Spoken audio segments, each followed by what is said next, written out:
Am I the a-hole for wanting to move away for college, even though my parents forbid it? I'm a senior in high school right now, and for as long as I can remember, I've dreamed of leaving home for college. I've always wanted that experience of living on campus, meeting new people, and building a life outside of my family's home. But in my family, that dream isn't just unusual, it's borderline forbidden. I grew up in a deeply religious household, and while I still practice, I've also become very aware of how restrictive our cultural norms can be. In our community, it's considered shameful for a child, especially a daughter, to move away from their parents before marriage. Parents are supposed to keep their children close, watch over them, and protect their purity. To my parents, me leaving home is basically me rejecting their values and setting myself up to repeat the bad choices some of my older relatives made when they went off to university. But what my parents don't see or don't want to see are the reasons why I want to move. My dad used to be really close with me when I was little. I was his little girl. He hugged me, played with me, and we talked about everything. But once I hit puberty, everything changed. Suddenly, he stopped hugging me. He avoided conversations with me unless they were about rules or religion. He policed my clothing, making me change into longer and more modest outfits even when I didn't see anything wrong with what I was wearing. And then came the moment that honestly shattered a part of me. When my mom had to travel recently, my dad refused to let me stay home alone with him.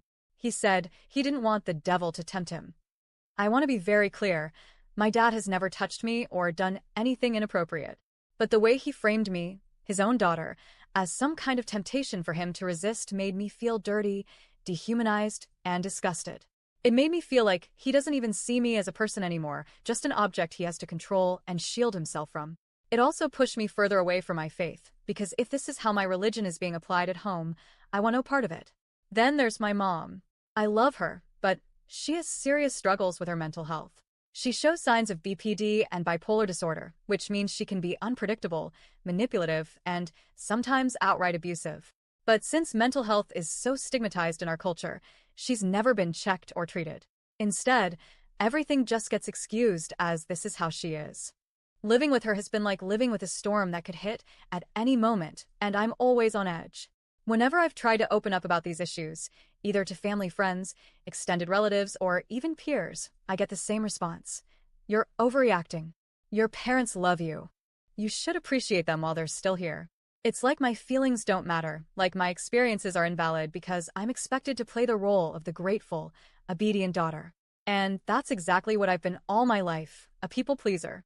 I've followed their rules. I've never rebelled. I've always tried to make them proud. And yet, when I tell them I want to move for college, they act like it's the ultimate betrayal. To complicate things further, my dad's health has been declining. He's not terminal, but he's been sick for a while. He lost a lot of weight, one of his legs has gone limp, and he falls asleep easily, even when driving. I had to teach myself to drive just to take some of the burden off him. But despite all that, my parents refuse to give me any real independence. I can drive for family errands or to take him places, but I'm not allowed to use the car for personal or social reasons. I'm not allowed to get a job either. My only sibling is a 12-year-old brother, and my parents insist he's too young to help, so everything falls on me. I've basically become their built-in caretaker. So yes, I feel guilty for wanting to leave. I feel guilty because I know they rely on me so much. I know they're scared, but at the same time, I feel hollow inside. Like I don't exist as myself. I only exist as the version of the perfect daughter they want me to be. And the truth is, I'm not that girl anymore. I can't be. My parents have flat out said they will not let me go to college in another city. Their solutions are either to marry me off first, so I leave under someone else's authority, or to threaten to kick me out if I disobey them. Both options terrify me. I don't have another support system. I don't have a safety net. If I leave and fail, I have nowhere to go. Some friends and extended relatives have told me that my parents will eventually come around, that I just need to stay patient and slowly convince them. But I don't know if I believe that. They're so set in their ways, so caught up in what the community will say, that I don't think they'll ever see me as my own person. So, I'm stuck here, torn between my guilt, my fear, and my desperate desire for independence. I don't want to hurt them, but I also don't want to waste the rest of my life being trapped in this house, in this role, in this shell of who I am. Am I really selfish for wanting to move out for college, even if it means defying them? And does anyone have advice on how I can approach this without completely destroying my relationship with my parents or myself?